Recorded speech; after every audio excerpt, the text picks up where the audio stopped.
প্রিয় দর্শক শ্রোতা, আপনাদের স্বাগত জানিয়ে শুরু করছি দেশ টেলিভিশনের সরাসরি সম্প্রচারিত ব্যবসা বাণিজ্য বিষয়ক নিয়মিত আলোচনা অনুষ্ঠান বিজনেস টাইমস। আজকের আলোচনার বিষয় আবাসন ব্যবসায় স্থবিরতা, সমাধান কোন পথে। দেশে বিনিয়োগ ও কর্মসংস্থান বিবেচনায় প্রথম সারিতে রয়েছে আবাসন খাত, জিডিপিতেও রয়েছে শক্ত অবদান। এরপরও রাজধানী ঢাকাসহ দেশের বড় শহরগুলোতে সাধারণ নাগরিকদের একটি নিজস্ব আবাসন সুবিধা দুঃস্বপ্নে পরিণত হয়েছে। এমনকি মধ্যবিত্তের নাগালের বাইরেও চলে যাচ্ছে এই মৌলিক অধিকারের আকাঙ্ক্ষা। উদ্যোক্তারা বলছেন, ছাত্র জনতার জুলাই বিপ্লবের পর থেকে রাজনৈতিক অনিশ্চয়তা এবং অর্থনৈতিক অস্থিরতায় অন্যান্য অনেক খাতের মতো এ শিল্পেও বৈরী বাতাসের বেগ বাড়িয়েছে। বিগত সরকারের শেষ ভাগে নেওয়া বিভিন্ন নীতি কাঠামো এ শিল্পের অগ্রযাত্রা থমকে যাওয়ার অভিযোগও নেহাত কম নয়। প্রিয় দর্শক শ্রোতা, দেশ টেলিভিশনের আজকের আলোচনায় বর্তমান প্রেক্ষাপটে আবাসন খাতের সমস্যা ছাপিয়ে সম্ভাবনার পথ খুঁজবার চেষ্টা করব আমরা।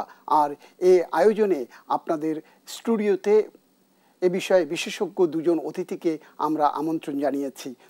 আর এ আলোচনায় এগিয়ে নিতে সঙ্গে থাকবো আমি, সুলতান মাহমুদ। ফিরছি মূল আলোচনায় শুরু করব মোহাম্মদ আব্দুল আওয়াল আপনাকে দিয়ে। আলোচনার যে বিষয়বস্তুটিকে আমরা শুরু করতে চাই, আপনি আবাসন খাত নিয়ে দীর্ঘদিন কাজ করছেন, নিজে একজন প্রকৌশলী এবং এই শিল্পে এই ব্যবসায় এসছেন, চাকরি ছেড়ে বিদেশে ছিলেন, বিদেশে চাকরি করেও আবার দেশে ফিরেছেন এবং এই ব্যবসায় আত্মনিয়োগ করেছেন এবং আমরা যতদূর জানি আপনি আবাসন শিল্প ব্যবসায় একজন সফল উদ্যোক্তা। আপনার প্রতিষ্ঠান দ্য স্ট্রাকচারাল ইঞ্জিনিয়ার্স লিমিটেড। আমরা আপনার কাছে জানতে চাই, আসলে কেমন আছে এই আবাসন শিল্প খাত? বিসমিল্লাহির রহমানির রহিম। প্রথমে ধন্যবাদ জানাতে চাই দেশ টেলিভিশনকে আজকের আলোচনা অনুষ্ঠানে আমাকে আমন্ত্রণ জানানোর জন্য, এবং সেই সাথে দর্শক শ্রোতাদেরকে জানাচ্ছি শুভেচ্ছা। আপনি যা বলছিলেন, আসলে যেটা হলো যে পরিবর্তিত পরিস্থিতিতে আমরা কেমন আছি, বিশেষ করে আবাসন খাত। না, আবাসন খাত তো মানে বিচ্ছিন্ন কিছু না, এটা অর্থনীতির একটা অংশ। খুব সঙ্গত কারণেই সব কিছুতেই স্থবিরতা চলছে, সেখানে অর্থনীতিতেও অনেক টানপোড়েন আছে আমরা জানি, এবং সেটার প্রভাব তো আবাসন খাত পড়বে এবং পড়েছে। কিন্তু পাশাপাশি যেটা বলছিলেন আপনি, যে বিগত সরকারের শেষ সময়ে এসে বিশেষ করে 22 সালে যখন ড্যাব গ্যাজেট হলো, তারপর থেকে কিন্তু বিরাট ধাক্কা চলে আসলো আর কি। Detail area plan, right. এটা 2022-2035 বলা হয়।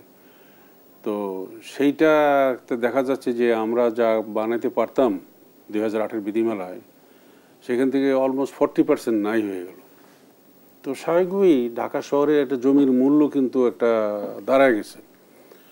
আমি তো মনে করি যে ঢাকা শহরে এমন কোনো জায়গা নাই যেখানে 1 কাঠা জমির দাম 1 কোটি টাকার নিচে। যখন এই ফাইন্যান্সিয়াল ক্যালকুলেশন আমরা করতে যাই, এই পরিবর্তিত পরিস্থিতিতে 40% এরিয়া যখন নাই হয়ে গেল, তখন আর অঙ্কটা কোনোভাবেই মিলছে না। এবং ল্যান্ড ওনারা দেখছে যে লাভ কি আমার, ডেভেলপারে একটা ল্যান্ড দিলাম আমি, যে তার বিনিময়ে তাকে আমি যে দিচ্ছি তাতে তার জমির দামটাই উঠছে না, তাহলে সে বিক্রি করে দেয় তো ভালো।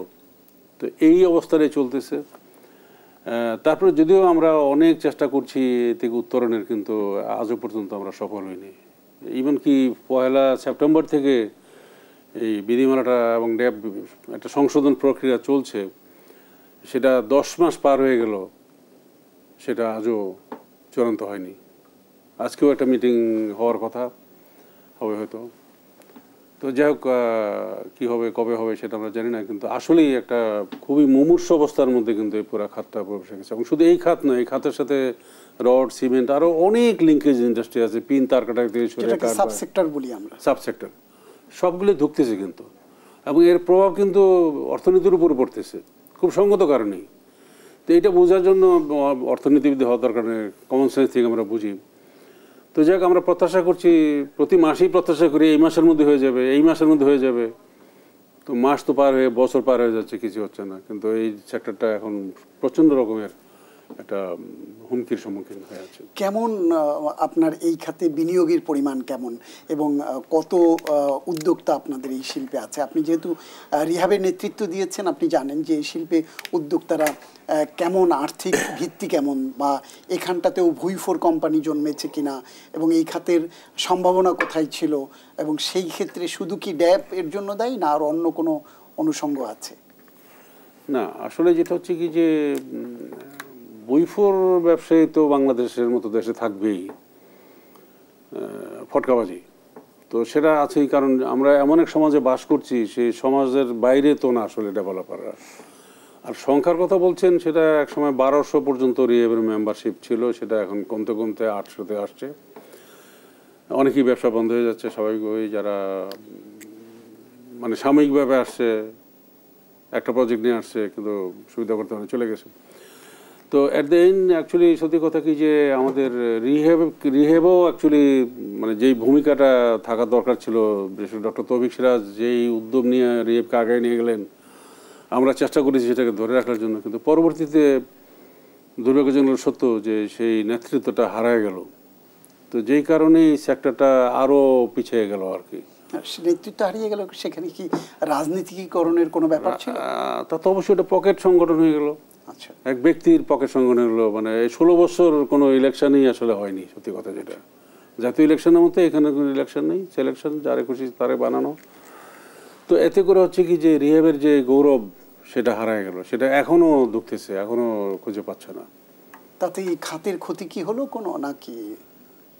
অবশ্যই, কারণ এই যে এটা ড্যাব বললাম, বিধিমালা বললাম, এই ব্যাপারে তো রিহেবেরই সবচেয়ে বড় ভূমিকা থাকার কথা, কিন্তু সেই জায়গাটায় তো দেখছি না। বিশেষ করে এই গত অগাস্টের আগে তো দেখার কথাই নেই, অগাস্টের পরেও যারা নেতৃত্বে আছেন তারা তাদের সাধ্যমতো চেষ্টা করছেন, সেটা আমি অস্বীকার করছি না, কিন্তু তারপর সীমাবদ্ধতা আছে।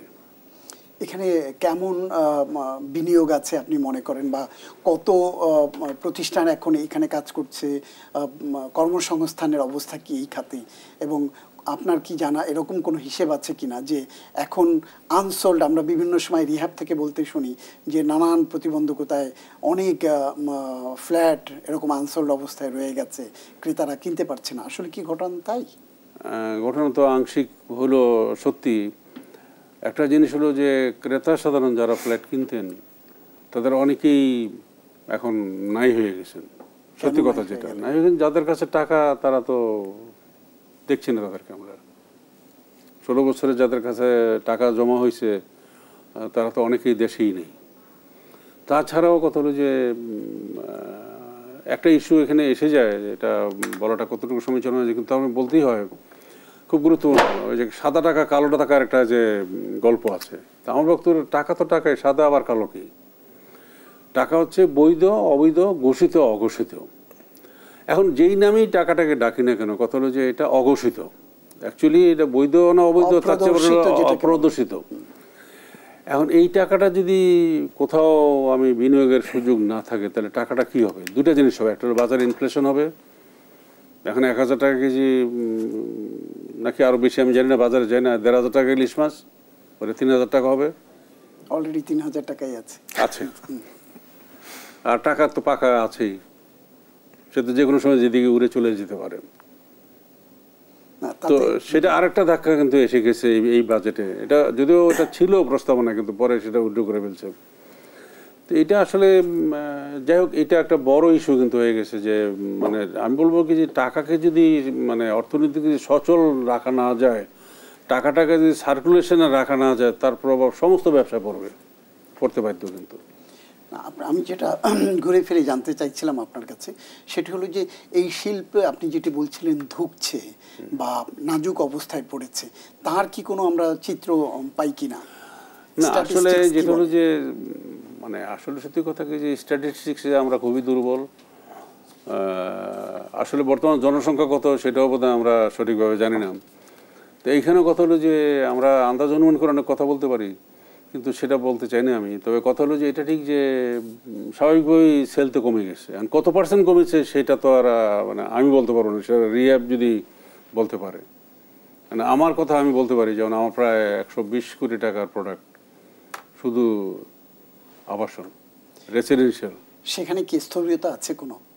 হয়তো বললাম 120 কোটি টাকা, আর কমার্শিয়াল তো একটা আলাদা পার্ট আছে। তা আমার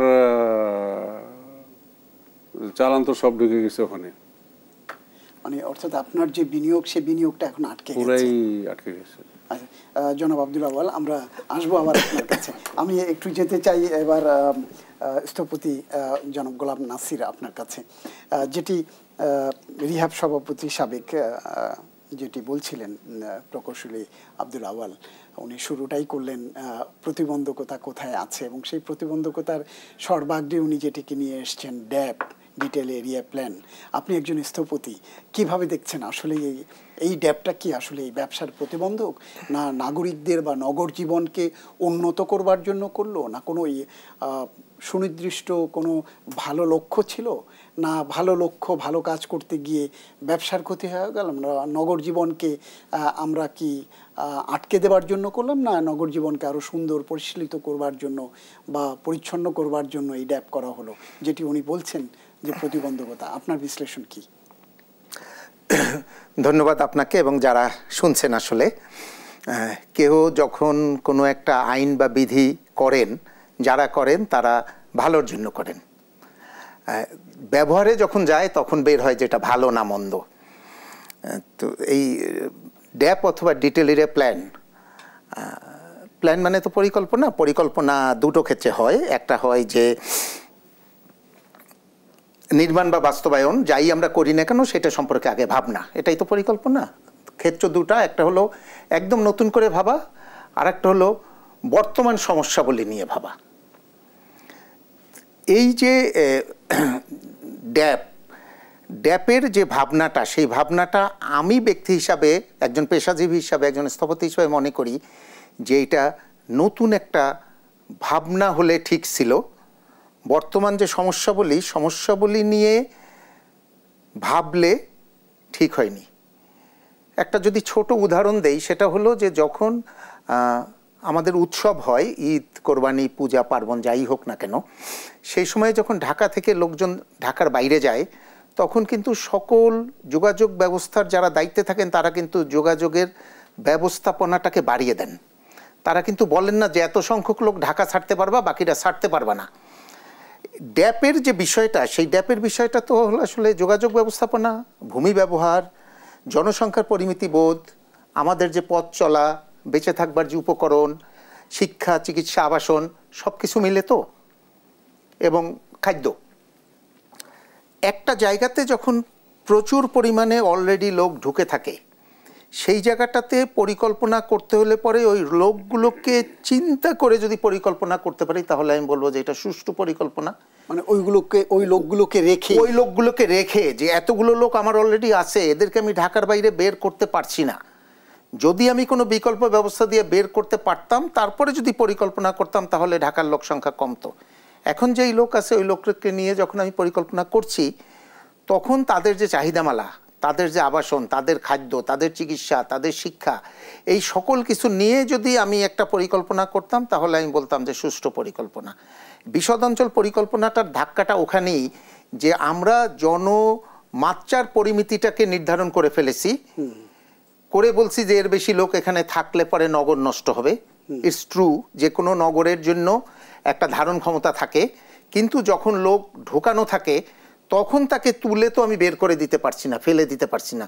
তাহলে তাদেরকে রাখার জন্য হলে ওই এডিশনাল ট্রেন, বাস, স্টিমার দিতে হবে কি না, ওই জায়গাটা ছিল পরিকল্পনার মূল বিষয়। ধাক্কাটা আউয়াল সাহেব যেই জায়গাটা বলেছেন, সেই জায়গাটা হলো যে যখনই এই পরিমিতি বোধের ক্ষেত্রে এসে এরিয়া ডেন্সিটিকে কন্ট্রোল করার চেষ্টা করা হলো, এবং সেই জন্য একটা মাত্রা বেঁধে দিল যে এর বেশি নির্মাণ করা সম্ভব না, তখন অর্থনীতি এখানে ঢুকে গেল। খুব সীমিত জমি, প্রচুর লোক, তাদেরকে অ্যাকোমোডেট করতে হলে পরে উইন উইন সিচুয়েশনে থাকতে হবে। এই 3 বছর ড্যাপের গেজেট হয়ে যাওয়ার পরে যে পরিস্থিতি, একদম না ঠেকলে কেউ নির্মাণে যাচ্ছেন না, অথবা কোনো নির্মাতার সাথে চুক্তিবদ্ধ হচ্ছেন না, কারণ উনি হিসেব নিকেশ করে দেখছেন যে পরিস্থিতিতে মিলছে না। আর একটা ছোট বিষয়, সেটা হলো দেশ ছোট, ঢাকা মহানগর আরও ছোট, তার ভিতরে কৃষি জমির পরিমাণ আরও আমরা খেয়ে ফেলেছি। এখন যে জমিগুলো আছে, এইগুলোকে যদি আগামীর কথা চিন্তা না করে এর পর্যাপ্ত ব্যবহার করতে না পারি, তাহলে পরে আমি ক্রমান্বয়ে আনুভূমিকভাবে কৃষি জমির উপরে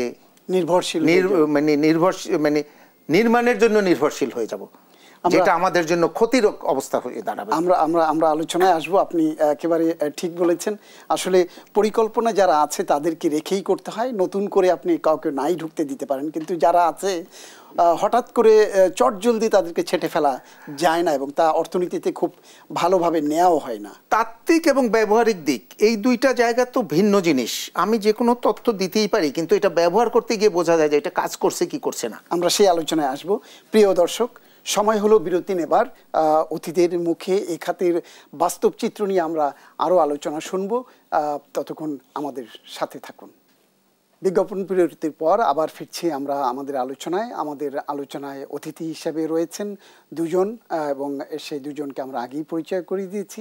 তাদের মধ্যে রয়েছেন স্থপতি অধিদপ্তরের সাবেক প্রধান স্থপতি জনাব কাজী গোলাম নাসির, এবং রয়েছেন রিহ্যাবের সাবেক সভাপতি এবং দ্য স্ট্রাকচারাল ইঞ্জিনিয়ার্স বাংলাদেশ লিমিটেডের ব্যবস্থাপনা পরিচালক মোহাম্মদ আব্দুল আউয়াল। আপনাদেরকে আবার আলোচনায় স্বাগত জানাচ্ছি। আমি জনাব আব্দুল আউয়াল আপনাকে আবার একটু আনতে চাই। আপনি বলছিলেন যে আবাসন খাতের যে মন্দা, এবং তার সাথে আরেকটি বিষয় কি আপনারা বিভিন্ন সময় যোগ করেন, যেটা আমরা দেখি, ফারের কথা বলে থাকেন আপনারা। ফারের কারণে আপনারা ঠিকমতো যে পরিমাণ একটি বিল্ডিং করতে গিয়ে যতখানি জায়গা আপনাদের দরকার ততখানি পাচ্ছেন না, এবং আপনাদের ব্যবসায় সেক্ষেত্রেও একটি হোঁচট খেতে হয়। আসলে কি তাই? হ্যাঁ, ধন্যবাদ। আমি ফারের ইস্যুটাতে আসার আগে যে কথাটা নাসির সাহেব বলছিলেন সেখানে একটু যোগ করতে চাই। না, ঢাকা শহরে তো অলরেডি জনসংখ্যা আছে, একজাক্টলি কত জানি না, 2 কোটি 2.5 কোটি কিছু একটা হবে, টবে যাক, সেটা বড় কথা না। তার চেয়ে বড় কথা হলো যে প্রতিদিন ঢাকা শহরে কিন্তু 2,500 থেকে 3,000 লোক ঢুকছে নতুন করে। তাহলে ব্যাপারটা কি দাঁড়াইলো?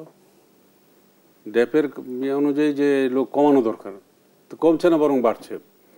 তো যতক্ষণ পর্যন্ত না আমরা এই স্রোতটাকে বিপরীতমুখী করতে না পারবো, ততক্ষণ ঢাকা শহরকে বসবাসযোগ্য করে রাখাটাই কঠিন হয়ে যাবে। বিপরীতমুখী করবেন কিভাবে? আসছি এখন, মানুষ কেন ঢাকা শহরে আসছে? আমি যদি বলি ভিক্ষা করতে হলে ঢাকা শহরেই আসা লাগে, তো মানুষ আসবে না, তো যাবে কোথায়? তো ঢাকা শহর তো বিচ্ছিন্ন একটা দ্বীপ না, এটা বাংলাদেশের রাজধানী। এখন সমস্ত বাংলাদেশকে যদি আমরা বসবাসযোগ্য করতে পারি, তাহলে কাউকে ঢাকা আসতে হবে না। অনেকে বলেন যে এটা সত্য কথা, ডিসেন্ট্রালাইজেশন একটা জিনিস, 2 নম্বর যোগাযোগ ব্যবস্থা যদি উন্নতি করতে পারি, তাহলে ঢাকা শহরের লোকজনকে আসলেও থাকতে হবে না। আমি যে কথাটা বলি যে এমন কিছু করি যাতে ঢাকা শহরে কাউকে আসতে না হয়, আসলে যেন থাকতে না হয়। আর যেটা ডিটেল এরিয়া প্ল্যান, শুধু ঢাকা শহরে 1508 বর্গ কিলোমিটার নিয়েই আমরা গলদ ঘর্ম, কিন্তু 1,54,000 বর্গ কিলোমিটার, তাই তো? যাক, পরিসংখ্যান যাই হোক, তো সেটার কি খবর? তো সেটা তো ধ্বংসের শেষ প্রান্তে নিয়ে আমরা নিয়ে গেছি। ইদানিংকালে একটা জিনিস চলছে, সব কিছুই আন্ডার কন্ট্রোল বাজার, কিন্তু চালের দামটা নিয়ন্ত্রণ করা যাচ্ছে না। কারণটা কি? কারণ সাপ্লাই ডিমান্ডের ব্যাপার। এখন আমরা যদি খাদ্যের স্বয়ংসম্পূর্ণ হতে চাই, প্রথম ধরে হলো যে আমার ধান চাল উৎপাদনের স্বয়ংসম্পূর্ণ হতে হবে। তো হবে কি করে? যত চাষযোগ্য জমি সেটা ধ্বংস করেই চলেছে। সেই জন্য আমি সংক্ষেপে এটাকে ছেড়ে দিচ্ছি। সেটা হলো যে শুধু ঢাকা শহরে ড্যাপ করলে হবে না, সারা বাংলাদেশের ড্যাপ করা দরকার। তার জন্য প্রথমেই যেটা করতে হবে যে আমাদের খাদ্য নিরাপত্তা নিশ্চিত করার জন্য যে পরিমাণ ধান উৎপাদন করতে হবে, তার জন্য যে পরিমাণ জমি প্রয়োজন, সেটুকু জমি নির্দিষ্ট করে রিজার্ভ ঘোষণা করতে হবে। এরপর যেটুকু থাকলো সেখানে রাস্তাঘাট, শিল্প কারখানা, স্কুল, কলেজ, ইউনিভার্সিটি, হাসপাতাল সবই করা লাগবে, তার জন্য জায়গা রাখতে হবে। এরপরে যেটুকু জায়গা থাকলো সেটুকুর উপরে আবাসন, সেই আবাসনকে 4 তলা হবে না 40 তলা হবে নাকি 60 তলা হবে, এটা অঙ্ক করে বের করা সম্ভব। তা আমরা সেদিকে হাঁটছি না। তো আপনি যে ফারের কথা বলছেন, এটা খুব ভালো একটা কারণ। এই জায়গাটায় ইট হ্যাজ বিকাম এ বাজ ওয়ার্ড। এখানে একটা ভুল একটা ধারণার বশবর্তী হয়ে সবাই কথা বলতেছে। ফারের সাথে ডেনসিটির কোনো সম্পর্কই নেই।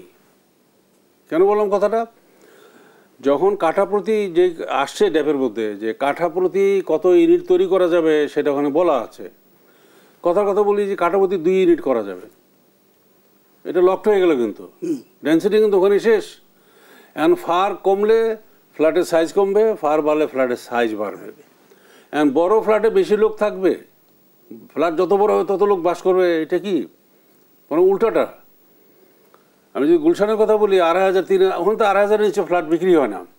2,500, 3,000, 4,000, 5,000 আমাদের দোস্ত মাহমুদুর রহমান। হ্যাঁ, ওখানে আপনাদের ডিমান্ডের ভিত্তিতে যেমন ডিমান্ড সেইভাবে সেখানে 5,500 স্কোয়ার ফ্ল্যাটে তোর মা মারা গেল তো একজন কমে গেল, এখন কে থাকলো? ও, ভাবি আর 2টা কাজের মানুষ। 5,500 স্কোয়ার ফ্ল্যাটে 4 জন লোক বাস করে। বস্তিতে কী পরিমাণ লোক বাস করে, স্টাফ কোয়ার্টারগুলোতে সাবলেটে কী পরিমাণ বাস করে।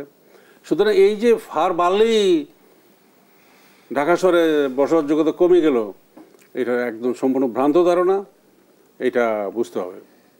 তো যাই হোক, আর আপনি যে আগের বার আমি যে জিনিসটা জানতে চাইলেন, কিছু তথ্য চাচ্ছিলেন আপনি, সেখানে যদি বলি আমি এখন, যদিও একদম মানে সঠিক কি ব্যাঠিক যেটা জানেন, আমার ধারণা মতে যে অ্যাটলিস্ট 1.5 লক্ষ কোটি টাকার এখানে ইনভেস্টমেন্ট একটা আছে, এবং এই আবাসন খাতের সাথে 35 থেকে 40 লক্ষ শ্রমিক কাজ করছে। এই প্রত্যেকের একটা ফ্যামিলি আছে, সে ফ্যামিলিতে 4-5 জন যদি যোগ করি তাহলে কী পরিমাণ লোক এখানে আসতেছে। প্রায় 2 কোটি লোক কিন্তু এই সেক্টরের সাথে কানেক্টেড। এইটার ভালো থাকার সাথে 2 কোটি লোকের কিন্তু ভালো থাকা মন্দ থাকা। তো শুধু এই সেক্টর কেন বলছি, রড সিমেন্ট থেকে শুরু করে পিন তার কাটা শয়ে শয়ে শিল্প, সেটা কিন্তু এটার সাথে ট্যাগড, মানে ব্যাকওয়ার্ড লিঙ্কেজগুলো। এবং এইটার সাথে একটা জিনিস, এই যে সিমেন্ট ইন্ডাস্ট্রি একটা গ্রো করছে বাংলাদেশে, একই সাথে ইস্পাত রডের কথা যদি বলি, তার চেয়ে বড় কথা হলো যে আমাদের স্যানিটারি এবং যে টাইলস, এটা সাংঘাতিক রকমের কিন্তু গ্রো করেছে। এখন আর কোথা থেকে কোনো কিছু ইম্পোর্ট করার দরকার নেই, কিন্তু যা যেই মানসম্পন্ন প্রোডাক্ট তৈরি হচ্ছে তাতে করে আর এই জায়গাটা চাহিদা যে আমরা স্বয়ংসম্পূর্ণ। তো সুতরাং এতগুলো লোকের কর্মসংস্থান, যেটার সাথে যে শিল্পের সাথে জড়িত, সেই শিল্পটাকে তো বাঁচায় রাখতে হবে। কিন্তু দুর্ভাগ্যের বিষয় এই জায়গাটায় বোধহয় আমরা অনেকে বুঝতে পারছি না। মানে ইগোর উপরেই কথা বলছি না কিসের উপরে কথা বলছি জানি না আসলে। আমি আবার আসবো আপনার সাথে আলোচনায়। জনাব গোলাম নাসির, উনি যেটি শেষ বললেন যে ইগোর উপরে আছি না কোথায়, আমরা হর হামেশা বলতে শুনি যে বিগত সরকারের সময় সব সর্বনাশ হয়েছে। তো সেই সরকার তো চলে গিয়েছে, সেই সরকারকে তো বিদায় করে দিয়েছে। এরপরে একটি অন্তর্বর্তীকালীন সরকার আসছে, এবং সেখানটাতে কোনো রাজনৈতিক তাদের উচ্চাভিলাষ বা কোনো কিছু আমরা এখন পর্যন্ত দেখতে পাচ্ছি না। তো গত এই জুলাই বিপ্লবের পর থেকে এই পর্যন্ত তো প্রায় বছর গড়াতে যাচ্ছে, কাছাকাছি চলে এসছে। তো আপনারা কি যে অভিযোগগুলো আপনি একজন স্থপতি হিসেবে দেখছিলেন, সেগুলো সুরাহা করবার কি কোনো উদ্যোগ বা প্রচেষ্টা বা আপনাদের দিক থেকে বা ব্যবসায়ীদের দিক থেকে যে আগ্রহ বা আকাঙ্ক্ষা, সেটির কোনো প্রতিফলন আপনারা দেখতে পাচ্ছেন?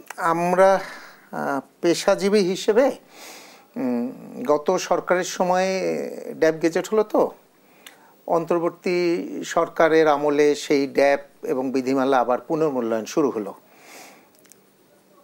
আমরা 3টা জায়গাতে বলছি যে প্রথম কথা হলো যে তাত্ত্বিক বিষয় এবং ব্যবহারিক বিষয় এক নয়, সুতরাং পুনর্মূল্যায়নটা ব্যবহারিক দিক থেকে করা উচিত। দ্বিতীয় যে জিনিসটা বলেছি সেটা হলো যে এই জনঘনত্ব এবং এফএআর, এই অনুধাবনের জায়গাটাতে যে ভুল আছে, এই ভুল থেকে বের হয়ে আসা, যে জনঘনত্ব নির্ধারিত হয়ে গেলে পরে আপনার ফ্লোর এরিয়া বাড়লো কি কমলো, এটা বিক্রি হবে কি হবে না, বানাতে পারবো কি পারবো না, এইটা ওই স্থানীয় অর্থনীতির সাথে নির্ভরশীল। তৃতীয় যেই জায়গাটা নিয়ে আমরা একদম ড্যাব গেজেট হওয়ার আগে থেকে এবং গেজেট হওয়ার পরে প্রথম সংশোধনীর পরেও আমরা সোচ্চার, ড্যাপে একটা ভয়ঙ্কর অনুমতি দিয়ে দিয়েছে গেজেট করে। নদী অববাহিকা বা জলাধার, যেটা নদীর আইনে বলা আছে যে ভরা বর্ষায় নদীর দুকুল পর্যন্ত যে পরিমাণ পানি উঠবে ওটাই নদীর সীমানা, ড্যাপে বলা হয়েছে যে শুষ্ক মৌসুমে যেই পানিটা থাকবে এ বাদে বাকি যে অংশটা আছে সেই অংশটায় শর্ত সাপেক্ষে নির্মাণ করা যাবে। মানে তাহলে তো টোটালটা রিভার্স হয়ে গেল, ভয়ঙ্কর রকম। এই একটা জায়গাতেই বারবার আমরা বলে যাচ্ছি যে আপনারা ড্যাব পুনর্মূল্যায়ন করেন, সংশোধন করেন, এফএআর বাড়লো কি কমলো, জনঘনত্ব কমলো কি বাড়লো, এইটা অনেক তাত্ত্বিক বিশ্লেষণ এবং ব্যবহারিক বিশ্লেষণের বিষয়।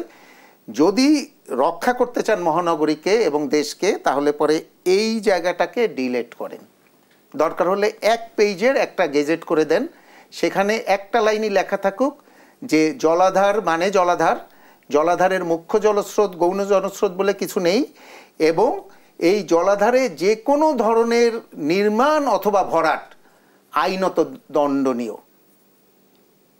এই জায়গাটাতে এখন পর্যন্ত সুরাহা হচ্ছে না দেখে গত সরকারের আমলের যে ড্যাপ এবং অন্তর্বর্তী সরকারের আমলে যে চেষ্টা, এই দুইটা জায়গার ভিতরে প্রচণ্ড রকম একটা ঘাটতি আমি একজন প্রফেশনাল হিসেবে দেখতেছি। সেখান থেকে এই ঘাটতি মোকাবেলা বা ঘাটতি মেটাবার প্রচেষ্টার জন্য নানা ধরনের পেশাজীবী প্রতিষ্ঠান একত্রিত হচ্ছেন, এবং যেই জায়গাটা নিয়ে আলোচনা করার দরকার নেই ওই জায়গাটাতে কেউ কেউ আলোচনা করে দীর্ঘায়িত করে ফেলছেন এবং জিনিসটা ডিলেড হয়ে যাচ্ছে। লক্ষ্য কি? আমি যদি সরল বিশ্বাসে বলি তাহলে লক্ষ্য হলো যে আরো সবুজ বা নীল পানি অথবা কিছু নদী তীরবর্তী ফসলি জমি বালুতে ঢেকে যাক। কারা করছে? কারা করছে?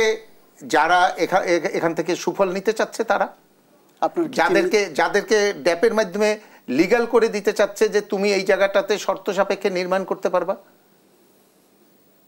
তারা ওই জমিটা ক্রয় করছে। ওই জমিটা এর আগেও ক্রয় বিক্রয় হতো, কিন্তু সেখানে বর্ষাকালে মাছের চাষ হতো আর শীতকালে সবজির চাষ হতো বা ধানের চাষ হতো। এখন এখানে শুধু আবাসন না, নির্মাণের যত প্রকারভেদ হতে পারে সকল কিছুই ওখানে হচ্ছে। ধন্যবাদ। আমরা আবার শুনবো আপনার কাছ থেকে আলোচনা। আমরা আরেকটি বিজ্ঞাপন বিরতিতে যাব, ততক্ষণ আমাদের সঙ্গেই থাকুন। আমাদের আমরা আলোচনায় ফিরবো। একটু আলোচনায় যেতে চাই জনাব আব্দুল আওয়াল আপনাকে দিয়ে, যেটি স্থপতি মীর নাছির বলছিলেন, কাজী নাসির যেটি বলছিলেন যে আসলে সরকারের উদ্যোগ আছে, সেই উদ্যোগগুলো কতক্ষণ কোন জায়গায় গিয়ে আটকে যাচ্ছে। আপনি সরাসরি ব্যবসা করছেন, ওনারা নকশা প্রণয়ন থেকে শুরু করে স্থপতির কোন জায়গায় কি হবে সেই জায়গাটা হয়তো ওনারা দেখেন, কিন্তু একজন ব্যবসায়ী হিসেবে আপনার দৃষ্টিতে কোথায় আটকে আছে এই যে সরকারের প্রচেষ্টা বা অন্তর্বর্তীকালীন সরকারের যে প্রচেষ্টা, সেটি আটকে আছে কোথায়? আচ্ছা, আবারও ধন্যবাদ জানাচ্ছি।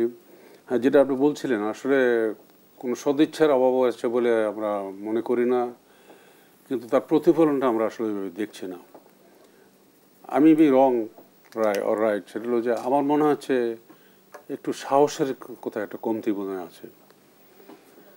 তবে ইদানিংকালে একটু সাহসের প্রতিফলন দেখছি, বিশেষ করে এনবিআর ইস্যুটা যেভাবে হ্যান্ডেল করা হলো সেখানে একটু সাহসের প্রতিফলন আমরা দেখছি। তা আমি মনে করি এই সাহসটা নিয়ে আগে যাওয়া দরকার। অনেক কিছু করার বাকি আছে, খুব বেশি সময় নেই, এই সম্বন্ধে অনেক কিছু করতে হবে। অ্যান্ড কী করতে হবে সেটা আমরা জানি, কথাবার্তা হচ্ছে, কিন্তু সাথে একটু সাহস এবং একটু কঠোরতা দরকার। আপনারা কি সেই সাহস দিচ্ছেন সরকারকে? আমি তো আমি চেষ্টা করছি, অ্যাটলিস্ট এটুকু বলতে পারি। আমি তো আপনার কথা বলি না, আপনারা বলেছি। এখন আমরা তো সবসময় হলো একটা মজার কথা বলি যে হাডুডু আমাদের জাতীয় খেলা কেন হলো, পিছন থেকে টেনে ধরার, এইটা আমাদের অভ্যাস। কেউ আগে যেতে চাইলে টেনে ধরো। যাক, এটা নিয়ে আমি কথা বলবো না। নাসির সাহেব যে কথাটা বলছিলেন যে ড্যাপে যে প্রভিশনটা করা আছে, ভরাট প্রক্রিয়াটাকে বৈধতা দেওয়া হয়েছে, এখানে পরিষ্কার আইনের লঙ্ঘন। দুইটা আইন, একটা জলাধার সংরক্ষণ আইন 2004 এবং পরিবেশ আইন সংরক্ষণ আইন 1995 এবং 2010 সংশোধিত। কোনো অবস্থাতেই এটা হতে পারে না। হচ্ছে কেন? কিভাবে হচ্ছে? আইন ভঙ্গ করে, বেআইনি, এক কথা যদি বলি বেআইনি করছে। তো আপনাদের সদস্যরা, আপনি রিয়েল এস্টেট চালিয়েছেন, রিয়েল এস্টেট অ্যাসোসিয়েশন চালিয়েছেন। দেশ কি মানে আমার ইচ্ছা চলবে? আমার ব্যবসায়ীদের ইচ্ছা কি দেশ চলবে? আইন লঙ্ঘন করছে কারা? এখন তো লঙ্ঘন করছে না, এখন তো লিগ্যাল। এখন তো লঙ্ঘন করছে না, মানে তাদেরকে সেই লাইসেন্স দেওয়া হয়েছে, এখন তো লিগ্যাল। আমরা মধুমতিকে আটকাই দিলাম, জমি ভরাট করছে, আর এখানে খাল বিল নদী নাল সব ভরাট হয়ে যাচ্ছে, সেটা আমরা বন্ধ করতে পারছি। আমরা পূর্বাচলে কি দেখছি? ও, সেটা বললে তো অনেক কথাই আসবে। সেটা হলো যে আমার ব্যক্তিগত মত যদি বলি, আমি এটা অন্যায়। সে রাজুক করুক আর ডেভেলপারও করুক, এই জমি ভরাট করে সাধারণ মানুষের জমি কেড়ে নিয়ে এই প্লটে ভাগযোগ করা, প্লট করে ভাগযোগ করা, এটা অন্যায়। মহা অন্যায়। তো অন্যায় থেকে বেরিয়ে আসবার পথ কি? আগে তো এই যে অন্যায়, এটা আগে অনুধাবন করতে হবে। কোনটা ন্যায়, কোনটা অন্যায়, কোনটা ঠিক, কোনটা বেঠিক, এই জ্ঞানটাই আমাদের লোপ পেয়ে গেছে। না, আমরা দেখলাম যে গত 15 বছরের ন্যায় অন্যায়ের বিচার হলো রাজপথে। তো আপনারা যারা এই খাতে ব্যবসা করছেন এবং সুষ্ঠু ব্যবসা করতে চান, তারা যেটি অন্যায় সেটিকে জোর গলায় আওয়াজ তুলবার কোনো প্রচেষ্টা আপনাদের কি আছে? এখন আব্দুল আবাদ স্যারের কথা হলো যে সমাজে ভালো মানুষ নাই সেটা না, কিন্তু আছে, কিন্তু লুকায় আছে, তাদের মধ্যে কোনো রকমের যোগাযোগই নেই। আর কিছু শিয়াল আছে, তো এক শিয়াল যদি হুয়াক্কা হুয়া, বাকি সবগুলো কেয়া হুয়া, এইখানেই পার্থক্যটা। ভালো মানুষগুলা লোকে আছে। তো তাদেরকে বের করে আনবার ক্ষেত্রে আপনাদের ভূমিকা কি? এখন ভূমিকাটা আসলে শুধু এটা রাষ্ট্রকেই এখানে আগে আসতে হবে, বের করে আনতে হবে, তাদের সাথে কথা বলতে হবে। রাষ্ট্র কি সেই কাজটা করছে? করলে তো আর কোনো সমস্যা ছিল না।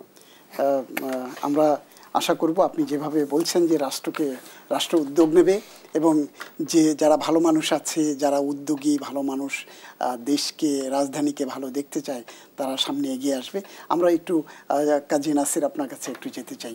আমরা একটি কথা প্রায় অতি সম্প্রতি শুনেছি যে বিভিন্ন এলাকাতে একটি আইনের মতো করে বা রাজুকের পক্ষ থেকে বা সরকারের পক্ষ থেকে বলা হয়েছে ধানমন্ডিতে এত তালার বেশি বিল্ডিং করা যাবে না, গুলশানে এত তালার বেশি বিল্ডিং করা যাবে না, নির্মাণ করা যাবে না। আসলে বিষয়টি কি? এটি দিয়ে কি ইন্ডিকেট করছে?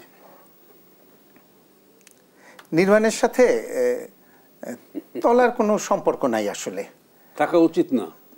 তলার কোনো সম্পর্ক নাই, থাকা উচিত না, এই কারণে যে আমাদের আবাসনের জন্য যে জমি, সেই জমি সীমিত। সেই জমিতে যত সংখ্যক লোককে আমাকে অ্যাকোমোডেট করতে হবে, সেইটা ভাগ দিলে পরেই আমার এরিয়াটা পেয়ে যাই, উচ্চতাটা পেয়ে যাই। একটা নির্দিষ্ট গণ্ডির ভিতরে নির্মাণ করতে হলে যে পরিমাণ জমি আলো বাতাসের জন্য ছেড়ে দিতে হবে, ফায়ার সেফটির জন্য ছেড়ে দিতে হবে, এভাকুয়েশন রুটের জন্য ছেড়ে দিতে হবে, চলাচলের জন্য ছেড়ে দিতে হবে, তারপরে বাকি অংশটা আমরা বানাতে পারছি যদি আমরা স্বাস্থ্যসম্মত এবং সুষ্ঠু করতে চাই। 6 তলা বিল্ডিং আর 12 তলা বিল্ডিং, এইটা অঙ্কের মতো ঐকিক নিয়ম না যে 12 তলা বিল্ডিং হলে পরে 6 তলার দ্বিগুণ লোক ওখানে বসবাস করতেছে। এটা নিয়মের মাধ্যমে, বিধির মাধ্যমে নির্ধারণ করা আছে যে কি পরিমাণ লোক বসবাস করতে পারবে।